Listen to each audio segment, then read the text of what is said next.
Silakan duduk. Shalom Bapak Ibu. Senang sekali bisa hadir di gereja untuk membagikan berkat firman Tuhan. Apa kabarnya? Senang sekali mendengarkan kabar Anda yang luar biasa, karena kita tahu kita punya Tuhan yang sangat amat luar. Berikan tepuk tangan bagi Dia. Haleluya. Terima kasih Pak Wakil Gembala Pendeta Iwan Kusnadi yang mendampingi saya di depan. Tuhan memberkati Bapak Ibu. Amin. Mari kita lihat langsung firman Tuhan terambil dari Efesus pasal 2 ayat 10. Efesus pasal 2 ayat 10. Demikianlah kebenaran firman Tuhan. Karena saudara dan saya ini adalah buatan Allah, diciptakan kembali dalam Kristus Yesus dengan satu tujuan, untuk melakukan pekerjaan baik yang sesungguhnya telah dipersiapkan Allah sebelumnya. Ia mau yang merupakan kehendak ilahi di dalam hidup kita, agar kita hidup di dalamnya. Haleluya. Amin. Berikan tepuk tangan bagi Dia. Ya, kita patut bersyukur dan kita berterima kasih. Kalau kita ada sebagaimana kita ada, ini adalah satu karya nyata yang Tuhan kerjakan di dalam hidup kita. Sehingga yang tadinya kita hidup tetapi mati, sekarang menjadi hidup dan hidup di dalam kehidupan yang kekal. Amin. Kenapa dahulu kita hidup tetapi mati? Tiada lagi lain karena dosa yang senantiasa bermanifestasi di dalam hidup kita. Apa itu dosa? Dosa artinya melanggar atas kehendak Tuhan yang Tuhan peruntukkan bagi setiap kita. Kapan dosa itu pertama sekali terjadi? Dosa pertama sekali terjadi di surga. Bilang sama sebelahnya, surga nggak ada dosa. Haleluya. Amin. Maka lihat, malaikat yang harusnya memuji menyembah, tetapi malaikat itu ingin dipuji dan disembah. Malaikat kehilangan ketaatan kepada Sang Pencipta. Maka lihat, dosa masuk dalam kehidupan penyembah dan akhirnya dia dibuang dari surga. Dan setelah itu Allah membentuk, menciptakan alam jagat raya dan semesta beserta segala isinya. Dia membentuk hanya menyampaikan firman, maka semuanya jadi. Tetapi khusus untuk menciptakan manusia, harus ada perbuatan yang Dia kerjakan melalui tangannya sendiri. Dan Dia menciptakan dan Dia membuat manusia, Dia tidak punya contoh lain selain keberadaan dirinya. Dia menciptakan saya Jeki, nggak ada contoh Jeki yang lain selain saya satu-satunya. Dan Dia menciptakan saya Jeki, tiada lagi lain sesuai dengan keberadaannya, sehingga kita semua dijadikan segambar, serupa, sewujud, sehakikat dengan Allah itu sendiri. Wow. Kira-kira biasa-biasa atau luar biasa? Luar biasa. Bilang lagi sama sebelahnya, kamu tuh luar biasa. Amin. Setelah itu apa? Manusia berkuasa atas ciptaannya yang lain. Daya cipta, kreativitas Allah yang maha luar biasa ada di dalam kehidupan manusia. Sehingga apapun yang dikerjakan oleh manusia pasti akan berhasil. Haleluya. Amin. Dan setelah itu lihat apa yang terjadi. Tuhan hanya minta sesuatu yang sederhana atas ciptaannya yang sehakikat, sederajat dengan Dia. Apa sih yang diminta? 4 kata, 4 huruf terangkai dengan satu kata. Apa itu? 4 huruf menjadi satu kata. Apa itu? Depan belakang hurufnya sama, tengahnya juga sama. Apa itu? Tuh. Bilang mas sebelahnya, pinter. Haleluya. Yang diminta hanya ketaatan. Kenapa? Karena manusia dijadikan dengan yang sangat amat luar biasa, mempunyai juga daya cipta. Apa yang dikerjakan pasti berhasil. Dan yang Tuhan minta begitu sangat amat sederhana, agar manusia mentaati serta mengakui bahwa Dialah yang menciptakan. Amin. Pertanyaan, taat beban atau berkat? Kurang kenceng. Taat itu beban atau berkat? Waduh, malaikat sampai gemes cubit pipi kamu kalau di gereja. Kenapa? Nyautnya benar, saudara. Haleluya. Taat itu adalah sesuatu berkat bagi manusia. Dan setelah itu lihat, Tuhan menciptakan manusia seturut segambar, sewujud dengan Dia, sehakikat, sederajat, punya kuasa yang sama. Dan Tuhan berfirman secara langsung. Seberapa dekat Adam dan Hawa dengan Tuhan? Begitu sangat amat dekatnya, saudara. Setelah Tuhan berfirman, isinya Tuhan minta agar manusia taat terhadap Dia. Amin. Dan setelah itu lihat, nah loh, Allah melepaskan tangannya. Celedeng. Tuhan ingin melihat, setelah punya kuasa, punya firman, dan punya kehendak hati sendiri, apakah engkau masih bisa taat?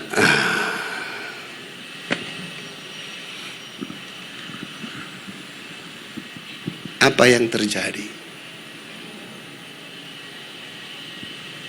Apa yang terjadi?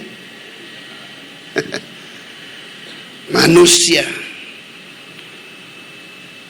bukan memakai kehendak bebas dengan sesadar-sadarnya untuk mentaati Dia, tetapi menggantikannya dengan mengikuti kehendak hatinya sendiri.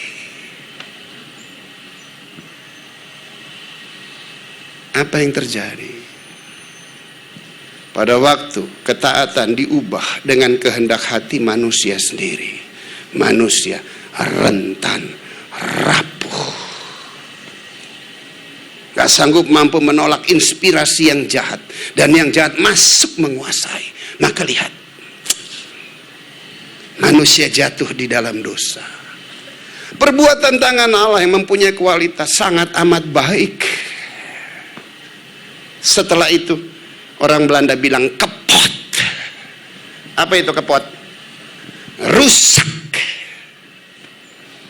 Karena kemuliaan Allah meninggalkan manusia. Seberapa dekat Adam dan Hawa dengan Tuhan? Dekat atau dekat banget? Dekat banget atau dekat banget sekali? Yang sedemikian saja, pada waktu dia menggantikan ketaatan dan kehendak bebasnya, jatuh. Bilang mas sebelahnya, jangan sok deket ya. Haleluya. Amin. Amin. Dan setelah itu apa yang terjadi, saudara yang saya kasih dan dikasih Tuhan? Dosa itu menular, saudara. Maka semua manusia telah berbuat dosa, dan semua manusia telah kehilangan kemuliaan Allah. Dan akibat dosa adalah apa itu maut? Maut itu berpisah. Berpisah secara kekal dengan Tuhan yang tidak akan pernah mungkin bisa kembali lagi. Berarti maut itu sesungguhnya nggak usah tunggu orang sampai meninggal dulu. Tetapi sekalipun mereka hidup, tapi mereka tidak terkoneksi dengan Tuhan melalui Yesus, sesungguhnya mereka hidup sedang digembalakan oleh maut, saudara. Amin. Itu pengalaman saya dahulu. Saya mewarisi dosa asal, lahir dari keluarga Kristen. Tetapi lihat, dosa asal itu terus bermanifestasi di dalam hidup saya. Saya hidup, tetapi perbuatannya adalah perbuatan yang membawa saya kepada kematian, saudara. Sampai akhirnya dosa membawa saya sampai pada pintu gerbang maut. Apa itu pintu gerbang maut? Pintu gerbang maut adalah sesuatu yang orang mau tolong, pertolongannya nggak bisa tolong. Kita minta tolong, tidak ada satupun yang bisa menolong. Maju nggak bisa, mundur nggak bisa. Itu pintu gerbang maut. Semua satu kelak nanti pasti akan mengalami kondisi itu. Amin. Pendeta jangan nakut-nakutin dong kalau khotbah. Enggak, tuh memang iya, haleluya. Amin. Sewaktu-waktu kok. Nanti pada waktu Anda akan menghadap Tuhan. Tuhan bilang, Jack selesai. Saya minta tolong, manusia nggak bisa tolong. Manusia mau tolong nggak bisa tolong. Hanya satu yang bisa tolong. Siapa dia? Siapa dia? Kok ngomong Yesus tuh kayaknya adem-adem gitu loh. Siapa namanya? Berikan tepuk tangan buat Yesus Tuhan. Haleluya. Amin. Saya bersyukur di awal saya sudah mengalami lebih dahulu. Pada waktu saya berdiri pada pintu gerbang maut 22 tahun yang lalu. Ini Taiwan, dosa tuh bawa sampai ke sini, hati-hati. Jangan bilang gue belum nyampe, pasti ke sana ntar dulu ya. Di tengah kondisi ini, saya berseru, mohon belas kasihan dan anugerah. Kenapa saya bisa berseru? Yang pertama, orang pernah cerita bahwa Yesus adalah Tuhan. Yang kedua, karena karya Roh Kudus Allah. Haleluya. Amin. Karena dia mengingatkan, menginsyafkan, menyadarkan saya atas dosanya. Dia memberikan kepada saya satu kebutuhan yang mendesak untuk mendapatkan pertolongan. Di tengah tidak ada lagi yang bisa tolong. Dan Roh Allah membawa saya untuk berseru kepada nama di atas segala nama, yaitu Yesus Kristus Tuhan. Haleluya. Dan saya berseru dengan hati yang remuk, dengan hati yang hancur, dengan segenap hati. Firman Tuhan berkata, Tuhan tidak akan pernah menolak sesiapapun juga yang mau datang kepada Dia dengan segenap hati. Sebetulnya sama saudara sama saya, cuman beda di segenap hati aja. Halo. Ikut Tuhan tuh gak boleh setengah-setengah. Secara matematis kan setengah kali setengah hasilnya seperempat. Rugi kalau ikut Tuhan setengah-setengah. Nah, untuk mengalami perjumpaan itu harus dengan segenap hati. Kenapa saya sampai di segenap hati? Karena saya menyadari, menginsyafi bahwa maut itulah yang akan memisahkan saya dengan Tuhan. Wah. Saya banyak kehilangan orang-orang yang saya cintai, yang saya kasih. Pertama, ayah saya pergi di usia saya 6 bulan. Kedua, kakak saya yang saya cintai pergi di usia dia 17 tahun. Ketiga, kakak saya yang paling pertama, yang paling tua, dia pergi di usia 45 tahun. Dan yang terakhir, ibu saya dia pergi di usia 71 tahun. Betapa pedihnya sebuah perpisahan, saudara. Tetapi itu tidak sebanding dibandingkan keberpisahan saya dengan Tuhan. Wah. Manusia, keluarga, saudara, ibu saya nggak berseru seperti itu. Tapi pada waktu saya menyadari keberpisahan saya dengan Tuhan yang mengakibatkan kematian kekal, saya berseru dengan segenap hati, saudara. Amin. Dan hasilnya apa yang terjadi? I see the Lord. Saya mengalami perjumpaan secara pribadi dengan Tuhan. Wow. Siapa saya? Yang rusak, yang hancur. Tuhan gak lihat seberapa rusak, seberapa hancur. Yang penting sadar kalau rusak, kalau hancur. Yang repot kan udah hancur, rusak, nggak sadar. Itu yang repot, saudara. Haleluya. Tapi pada waktu engkau mempunyai kesadaran sedemikian rupa, engkau datang kepada Tuhan. Tuhan sekali-kali nggak pernah tolak. Setelah ketemu Tuhan, nah lihat, terjadi suatu perubahan. Berubah deh dari preman jadi pendeta. Iyalah, berikan tepuk tangan. Amin. Gak mungkin orang kalau ketemu Tuhan nggak berubah. Gak mungkin. Kenapa? Sebab jika Tuhan tidak ingin memperjumpakan dirinya, tidak ada satupun yang dapat ketemu dia. Mungkin Anda presidir di perusahaan saudara, Saudara punya karyawan yang begitu saudara sukai, yang begitu saudara apresiasi atas pekerjaannya. Tetapi sekalipun mereka ingin ketemu saudara, kalau saudara nggak mau ketemu sama dia, bisa ketemu nggak dia? Nggak bisa. Apalagi itu Tuhan. Tetapi jika engkau datang dengan segenap hatimu, wah, dia kan Allah yang transenden, gak kejangkau. Tetapi dia punya tempat yang kedua, dia juga adalah Allah yang imanen. Haleluya, amin. Dan dia mau hadir di tengah pribadi yang remuk dan hancur karena dosa. Dan orang yang mengalami perjumpaan dengan Tuhan, lihat hidupnya mengalami suatu perubahan. Haleluya. Dan perubahannya adalah perubahan yang konsisten, enggak tobat kumat, tobat kumat, tobat kumat. Harus terus di dalam pertobatan. Semakin hari semakin mempunyai kualitas kehidupan yang akhirnya bisa dirasakan bahwa sesungguhnya Allah yang kita sembah, yang ada di dalam hidup kita adalah Allah yang baik. Haleluya, amin.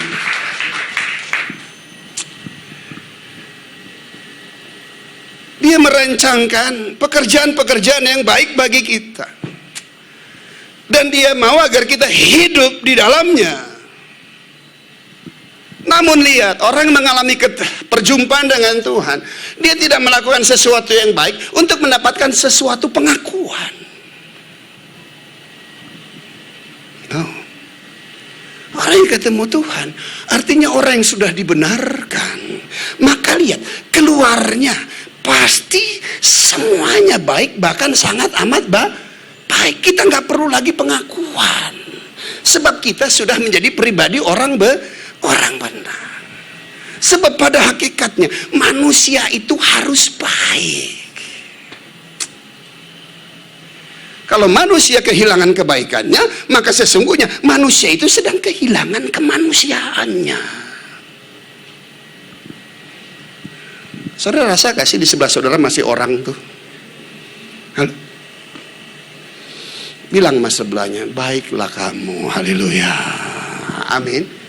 Sebab kita semua adalah manusia. Nah setelah itu apa yang Tuhan kehendaki agar kita bisa hidup di dalamnya, yaitu untuk melakukan pekerjaan yang baik. Yang pertama, Roma 6 ayat 22 berkata begini.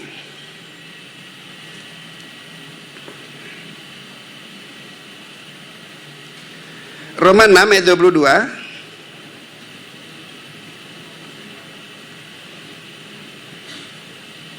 Tetapi kapan? Sekarang. Bukan kemarin atau besok. Kemarin dong saya bertobat. Belum kemarin, sekarang. Haleluya. Besok deh. Besok kalau nyampe. Haleluya. Sekarang. Haleluya. Amin. Selalu kemarin dan besok. Yang up to date gitu loh sekarang. Haleluya. Amin. Tetapi sekarang, setelah, bukan lagi akan. Amin. Menjadi pertanyaan, masih akan atau setelah buat saudara? Setelah. Dimerdekakan dari dosa. Sebelum kita dimerdekakan, kita adalah hamba dosa. Perbuatannya perbuatan yang jahat. Itu merupakan manifestasi dari bapak dari segala dosa adalah iblis. Dulu kita menjadi hamba itu. Maaf saya nggak bilang kita, saya takut tersinggung. Haleluya. Tuh Pak Iwan ketawa. Kita lu aja juga. Ya oke lah. Haleluya.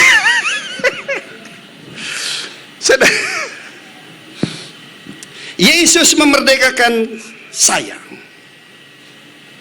Amin. Yesus telah memerdekakan saya. Dan dia pindahkan posisi saya. Sekarang saya menjadi hamba Allah. Wow. Hamba, bahasa yang paling rendah untuk saya bilang. Untuk saya ya, mungkin saudara nggak setuju. Saya sekarang jadi budaknya Tuhan. Haleluya. Tuhan memperbudak, nggak apa-apa, rela gue dibudakin Tuhan. Haleluya. Amin. Statusnya budak nggak berubah, beda bosnya. Haleluya. Dahulu perbuatannya jahat, bosnya setan. Sekarang lihat, setelah dibenarkan bosnya Tuhan, maka perbuatannya harus baik. Haleluya. Berikan tepuk tangan bagi dia. Amin. Jadi pertanyaan buat kita, siapa hamba Allah di tempat ini? 1, 2, Bapak Ibu bilang sama sebelahnya, geser, kamu hamba Allah. Haleluya. Hamba Allah itu nggak ditentukan dengan jabatan.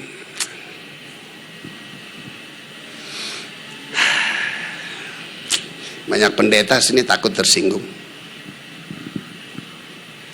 Hamba Allah bukan hanya sekedar jabatan Anda sebagai pendeta.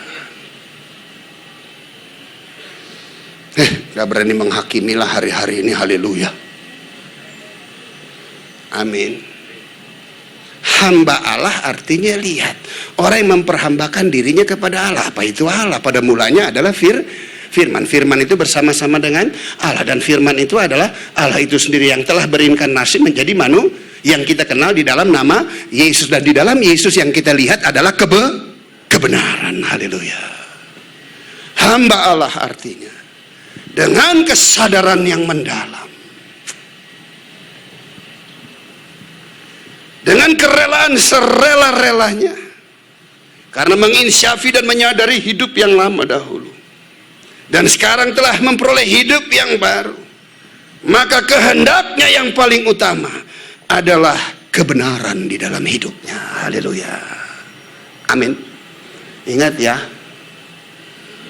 sekalipun Anda hamba Allah, statusnya tetap budak kebenaran. Jangan sombong, saudara. Haleluya. Amin. Namanya hamba selalu yes atau no? Harus yes. Berarti kita semua yang telah memperoleh hidup yang baru, kebenaran harus menjadi prioritas utama di dalam hidup kita. Haleluya. Amin. Berat, Pak. Emang disuruh pikul. Kan ada kuasa roh Allah di dalam hidup kita. Amin. Dan kita mengerti bahwa hasil kedepannya pasti baik. Kita tidak buta tentang sesuatu yang di depan kita. Kita telah melihat karya Dia yang Dia telah kerjakan bagi kita di waktu-waktu yang lalu, yang membawa kita sampai kepada hari ini. Haleluya. Amin. Dan selanjutnya, kamu beroleh buah. Buah itu penting. Amin. Buah bukan cuma sekedar perusahaan dari 1, 2, 3, 4, 5, 6, 7, 8, 9, 10. Nggak usah begitu buah itu. Kerja aja yang rajin, hidup jujur, pasti diberkati. Amin. Gereja berkati. Konotasinya, kiranya engkau memberkati aku berlimpah-limpah. Otakmu apa isinya itu? Mobil mewah, intan mas, perak dan berlian, deposito. Basi doa yang kayak gitu nggak usah nyanyi. Haleluya. Amin. Halo. Pada waktu kamu, kiranya engkau memberkati aku berlimpah-limpah. Kalau otak pantesan kere terus kamu. Haleluya. Habis. Saya doa seperti itu. Yang saya minta, ya ilah Tuhan. Saya pernah ngalamin sama seperti saudara. Bukan cuman kamu, saya juga gitu kok. Tapi Tuhan luruskan. Berkat berlimpah-limpah tuh yang Tuhan mau kita semakin banyak melayani jiwa-jiwa. Yang kita lihat itu Tuhan dekatkan kita dengan jiwa-jiwa yang perlu kesaksian tentang Tuhan. Aduh. Amin. Doa seperti itu. Tuhan minta berkati jiwa-jiwa agar ikon ini penuh dengan jiwa-jiwa yang lapar dan haus akan kebenaran firman. Egois banget sih, berkati aku berlimpah-limpah, intan mas perak berlian. Kalau pergi pesawat bisnis kelas, darah Yesus. Pantas nggak nyampe-nyampe itu doa. Buah. Awas yang muda-muda ya, jangan salah doa. Kok tolong yang tua juga ngajarin doa yang benar kan gitu. Haleluya. Buahnya adalah apa? Pengudusan. Wow. Orang benar, kualitas hidupnya baik, pasti ajas utamanya yang tidak akan pernah berubah, kesucian, kekudusan, ciri sebagai warga kerajaan surga. Amin. Imamat yang rajani, imamat umat yang kudus milik kepunyaan Allah. Kekudusan, ketetapannya nggak pernah berubah. Dahulu, kemarin, sampai selama-lamanya. Hari ini dia adalah Allah yang kudus. Seringkali kita selalu memfeta komplain janji Tuhan, kau nggak pernah berubah Tuhan. Tapi seringkali kekudusan kesucian kita berubah terus. Coba lihat, kan nggak sinkron. Haleluya, nggak nyambung. Kita minta Tuhan janjimu nggak pernah berubah, sementara hidup kita berubah. Entar kudus, entar kudis. Coba lihat, saudara, mau dapat berkat ya, Tuhan mengasihi saudara, maka dia tahan berkatnya. Supaya saudara ngerti kualitas hidup sebagai anak-anak Tuhan. Hidup kekudus itu merupakan ciri yang utama bagi setiap kita. Haleluya. Apa itu kekudusan?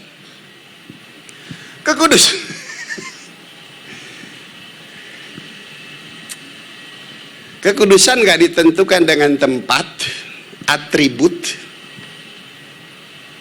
manusia. Dulu nih kita gereja di mana? Di kafe, nggak kudus tuh. Coba lihat, itu orang dulu. Kekudusan juga nggak ditentukan dengan salibmu yang segede-gede apa gitu, kamu taruh bintang Daud lah, apa segala macam itu. Kekudusan nggak disebut dari atribut pakaianmu, dari atas sampai ke bawah putih semuanya. Sehingga berkata, minggir, anak sorga lagi lewat. Haleluya. Saudara, kudus tuh nggak gitu. Sehingga Anda jadi orang yang kaku, nggak mau ketemu orang, don't touch me. Nggak gitu. Kebenaran itu Yesus, dan kebenaran itu udah ada sama kita. Apa tabiat dia yang kudus? Yang pertama, dia sangat amat membenci dosa, saudara. Amin. Karena Roh Kudus Allah, naturnya kudus. Jika masuk yang nggak kudus, infeksi loh, demam loh, tidak cepat diantisipasi, mati loh saudara. Kan aneh, orang udah suci, kudus, terus, hai demam, di manakah engkau? Hadirlah kepadaku. Kan lucu, haleluya. Saudara, nggak boleh punya dosa favorit. Amin. Dosa tetap dosa, menghasilkan infeksi di dalam kerohanian saudara. Sehingga perlu saya benamkan di Yerusalem, di Sungai Yordan 7 kali. 7 kali. Supaya kusta rohaninya lepas. Sering saya kasih dan dikasih. Pertama, orang kudus dia membenci dosa. Tetapi yang kedua sekaligus, Yesus membenci dosa, tetapi dia mengasihi orang berdosa. Berikan tepuk tangan, haleluya. Amin. Gak boleh terbalik. Kita lihat orang berdosa, benci benar, Tuhan turun api dan langit, bakar. Sementara dosa datang, kita tanya, dari mana aja lo? Kan repot saudara. Halo. Saudara, Anda harus membenci dosa. Kenapa? Makna kematian Yesus di atas kayu salib memberikan 2 makna secara pribadi buat saya. Yang pertama, karena kasih dan cintanya. Orang tuh kalau mempunyai cinta dan kasih, dia sekali-kali tidak akan pernah meninggalkan perbuatan tangannya. Perbuatan tangannya mempunyai pemahaman bahwa dia adalah Allah yang bertanggung jawab, saudara. Wujud tanggung jawabnya, dia datang menjadi manusia. Dalam keadaan sebagai manusia, terletak seluruh kepenuhan Allah di dalam dia. Dan akhirnya dia harus menyudahi di atas kayu salib. Makna salib yang pertama, anugerah dan kasih karunia yang mengubah hidup saya. Haleluya. Amin. Saya ketemu dengan jati diri dan identitas saya. Jadi saya nggak perlu lagi tanya sama orang, kamu nggak kenal saya ya? Nggak perlu. Saya udah kenal diri saya. Haleluya. Amin. Yang kedua, ini jadi penting. Kematian Yesus di atas kayu salib merupakan manifestasi wujud murka Allah atas dosa, saudara. Halo. Harus punya pemahaman yang seimbang. Sehingga engkau nggak jadi pribadi hyper grace. Kali selamat tetap selamat. Udah, nama juga manusia. Roh menurut daging lemah. Halo? Memanfaatkan anugerah dan kasih karunia untuk kepentingan ambisi dan daging manusia. Kenapa? Karena tidak punya pemahaman bahwa kematian Yesus di atas kayu salib menggambarkan kemurkaan Allah atas dosa. Amin. Jika Anda mempunyai pandangan dua ini, lihat, maka Anda akan menjaga hidupmu. Gak sibuk dengan yang lain, cari duit lah, terus sibuk 100% ke situ, mikirin yang ini itu. Bukan gak boleh, cuman gak boleh over, ntar ubanan, rambut rontok. Amin. Lu pikirin ini, jaga hidup yang suci, yang kudus. Kenapa? Karena ada Dia di dalam kita. Rasakan tanggung jawabnya kepada kita. Dan Dia juga minta kepada kita untuk bertanggung jawab atas apa yang Dia beri dan percayakan. Tanggung jawab. Ponakan saya kan Ola cantik gak? Banget. Amin. Cantik gak Ola? Cantik. Terus saya tanya Ola, kenapa sama yang itu?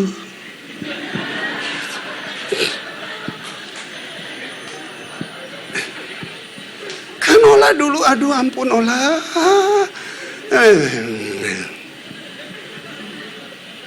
Ola ngomong begini Om Jeki, yang dulu-dulu mah mereka only talking I love you, tapi wujud tanggung jawabnya nggak ada. Yang ini nih Om Jeki, jarang ngomong I love you, tapi dia mau tanggung jawab sama Ola. Coba lihat.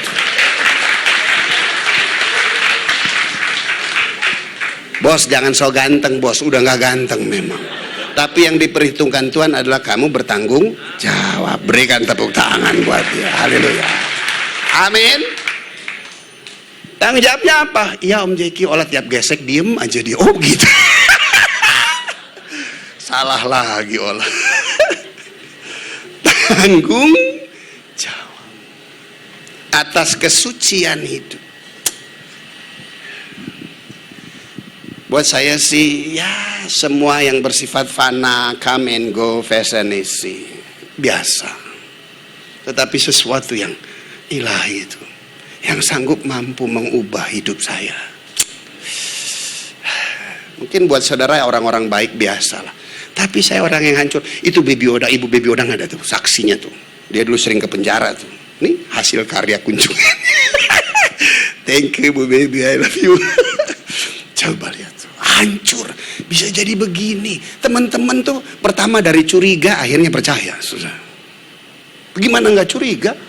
Si Jeki bertobat, Bu, ayam tumbuh gigi. Gitu kan Anjar. Gak ada yang percaya. Ngapain di gereja ngangkat-ngangkat alat? Oh kita doain yuk supaya alatnya nyampe ke gereja. Gitu katanya saudara. Gak ada yang percaya. Gak ada yang percaya.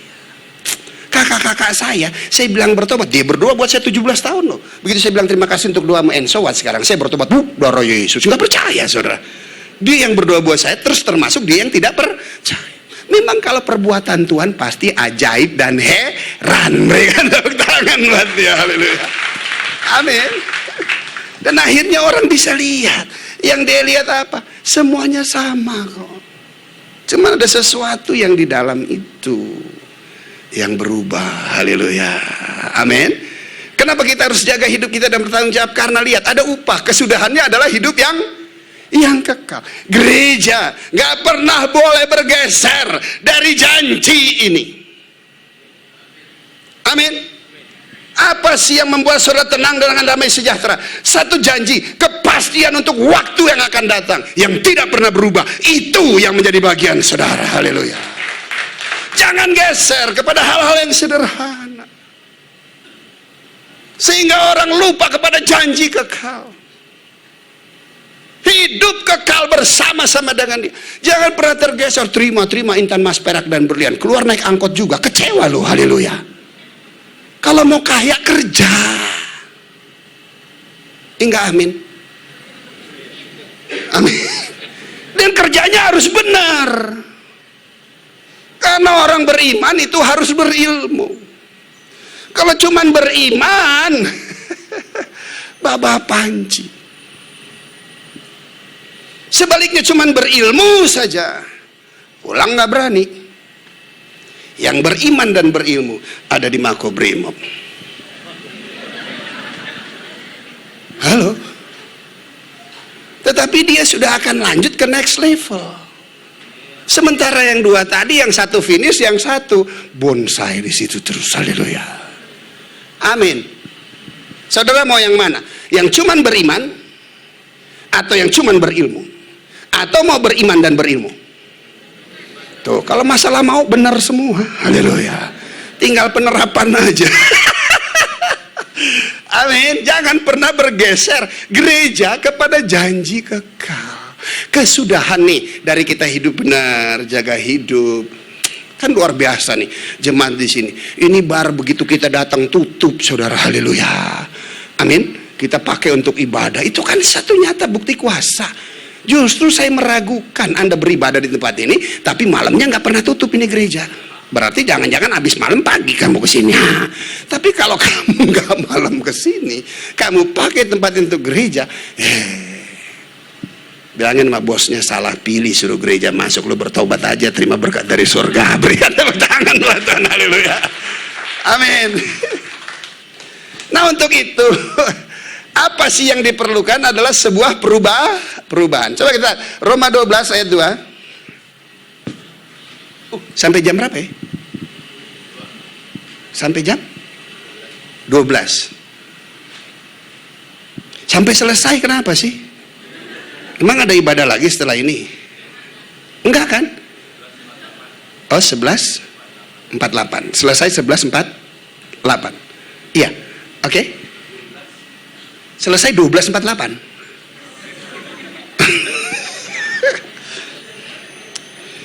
Memang kadang-kadang pengurus gereja mikirinnya kos aja. Jangan lewat, time-nya mesti bayar gitu. Itu pemikiran pekerja gereja.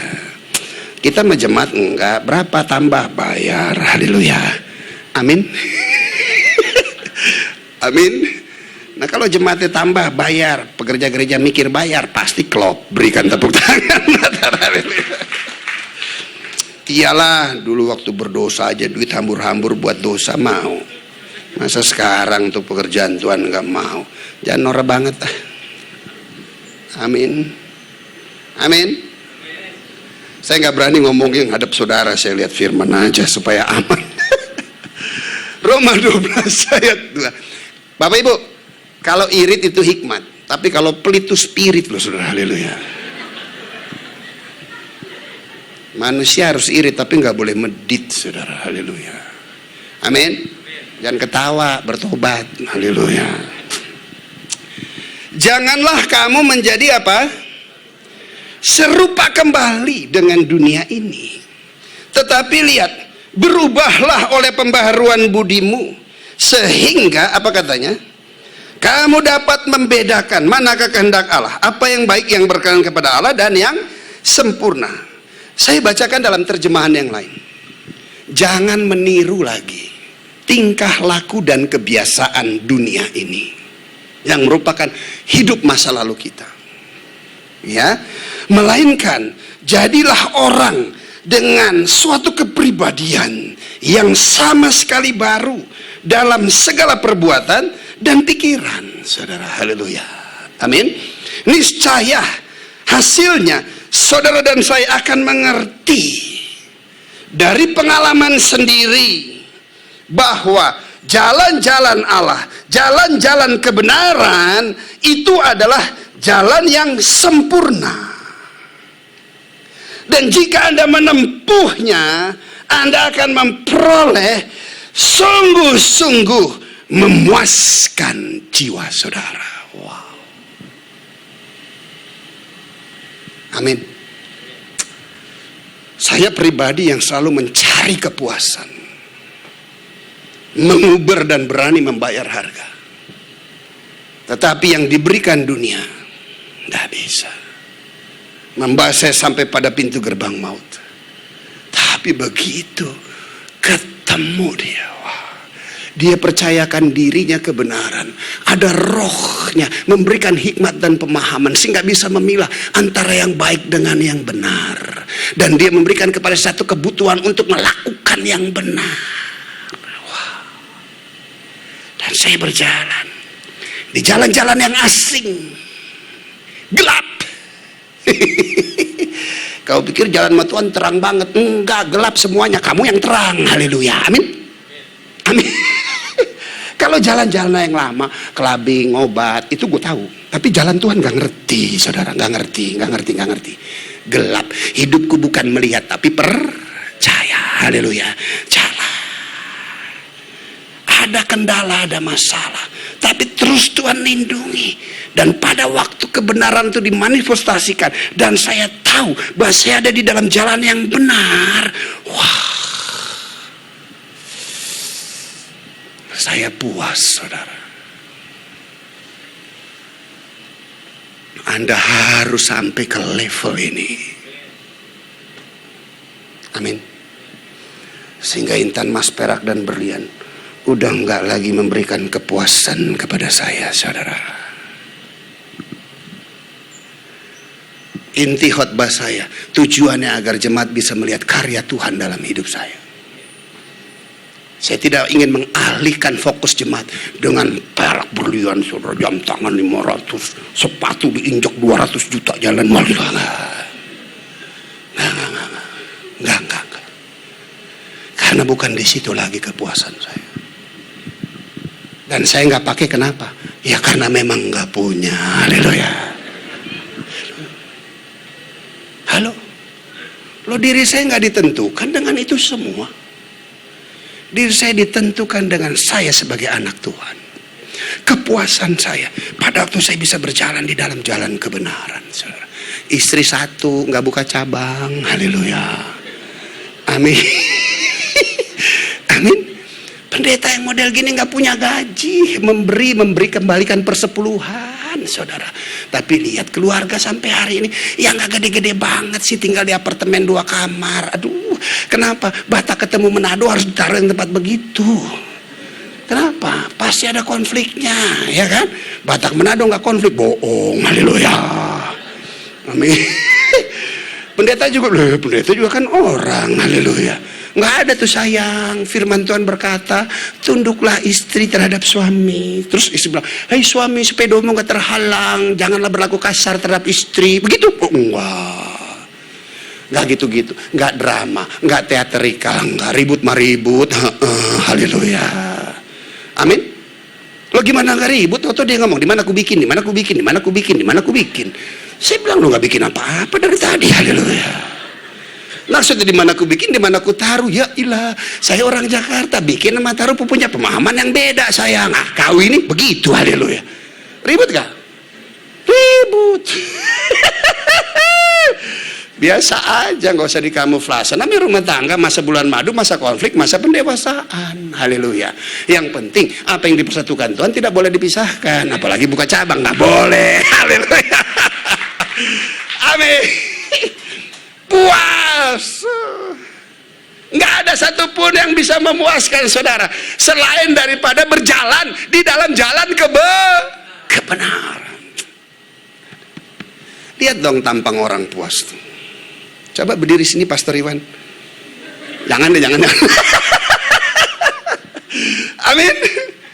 Coba lihat sebelahnya mukanya, muka puas atau masih muka pengharapan itu. Haleluya. Amin. Kalau udah puas sesuatu di kita nih, yang keluar adalah manifestasi rohnya. Kasih, damai sejahtera, sukacita, kesabaran, kemurahan, kebaikan, kesetiaan, kelemah lembutan, dan penguasaan. Oh, udah puas. Amin. Nah, untuk itu diperlukan cuma satu. Coba kita lihat Filipi 2 ayat 3. Boleh agak panjang sedikit ya, nggak apa-apa kan? Atau saya harus aminin? Oh Pak, panjang Pak, boleh loh Pak katanya. Boleh, ya kan? Satu lawan rame-rame, ngalangi dikit napa? Jangan nggak undang lagi ya, awas lo. Ibu Cinki yang undang, bukan kamu. Filipi 2 ayat 3, apa katanya? Dengan tidak mencari kepentingan sendiri atau puji-pujian yang sia-sia. Bahasa Manado bilang, sudah jo berhenti ngoni jamakang puji terus. Haleluya. Amin. Ada Manado sini? Nah itu dia, bilang sama dia, berhenti makan puji nganai. Kalau yang nggak tahu ntar tanya sama orang Manado. Haleluya. Tetapi sebaliknya, satu permintaan ilahi, keputusan ada di tangan kamu, tapi dia minta, hendaklah dengan apa? Rendah hati, yang seorang menganggap yang lain lebih utama daripada dirinya sendiri. Amin. Kerendahan hati. Filosofi air, kalau air itu dia pasti akan mencari tempat yang rendah. Berarti orang yang rendah hati adalah orang yang siap diberkati. Yang kedua, orang yang rendah itu pasti akan diangkat. Haleluya. Amin. Sebaliknya, jika Anda ada di tempat tinggi, Ododo Manado bilang nganape tanpa licin artinya. Haleluya. Alkitab nulis loh itu. Di tempat yang licin orang tinggi hati. Air nggak mungkin naik ke tempat tinggi. Kecuali embun Gunung Hermon mengalir ke Bukit Sion. Itu karena mujizat. Berikan tepuk tangan buat Tuhan. Haleluya. Amin. Udah licin, kemungkinannya apa? Dia akan jatuh, saudara. Dan penjangkauan gereja Tuhan, jangan hanya menjangkau yang tinggi. Banyak cengkunenya di situ. Haleluya. Kalau yang tinggi-tinggi, aduh, berat, mesti pakai sanyo naiknya. Tapi jangkau yang ke bawah. Haleluya. Itu lebih mudah. Amin. Didik dan bina supaya mereka beriman, dan dia akan diangkat Tuhan. Sehingga kamu beribadah di mana? Di GB Icon. Berikan tepuk tangan buat dia. Haleluya. Amin. Kalau yang tempat tinggi nggak usah dijangkau, tungguin aja, ntar juga dia turun. Haleluya. Cuman pastikan kalau dia turun tempatnya di Icon. Berikan tepuk tangan buat Tuhan. Haleluya. Amin. Jadi yang masih di tempat tinggi sebelum turun tetaplah ibadah di Icon. Amin. Ya, selanjutnya, ini benar-benar terakhir. 1 Korintus 15, bilang mas sebelahnya, rendah hati. Yang kaya aja sombong sebel liatnya. Ya, saudara tinggal sambung aja lah. Haleluya. Amin.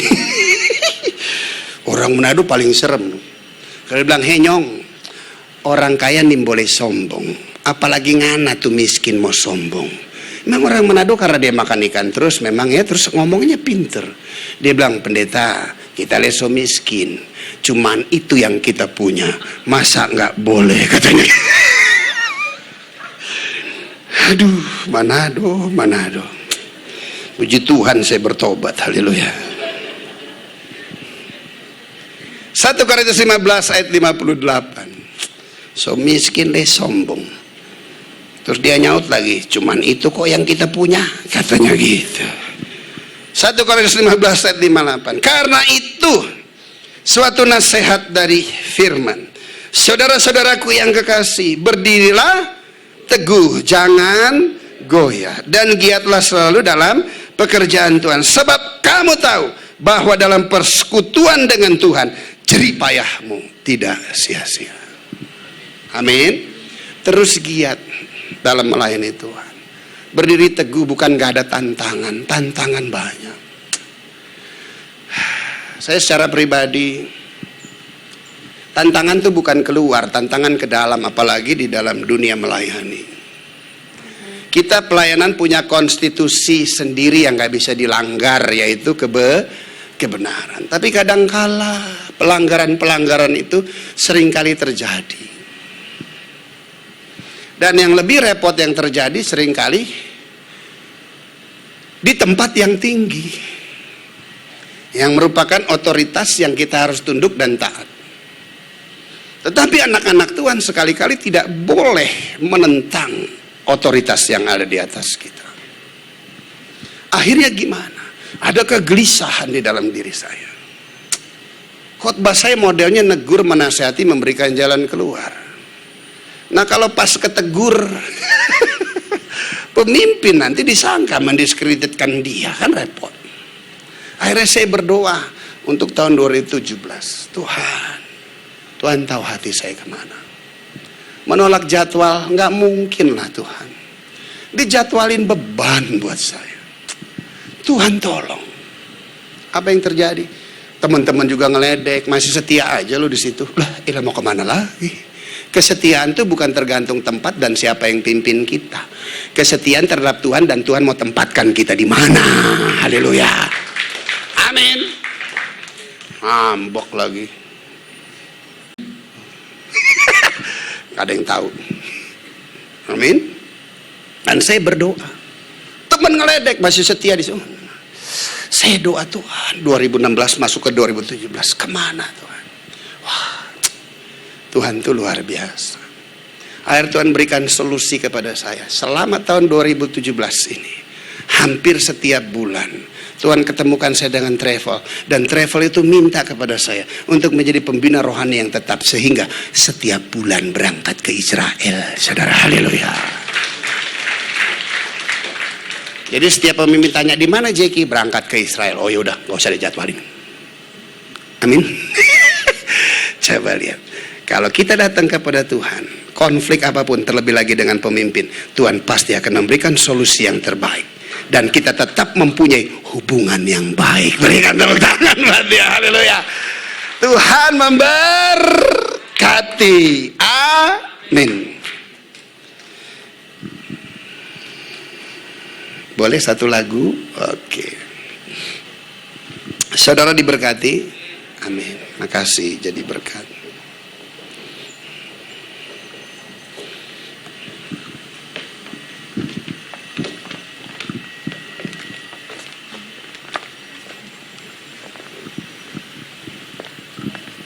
Haleluya.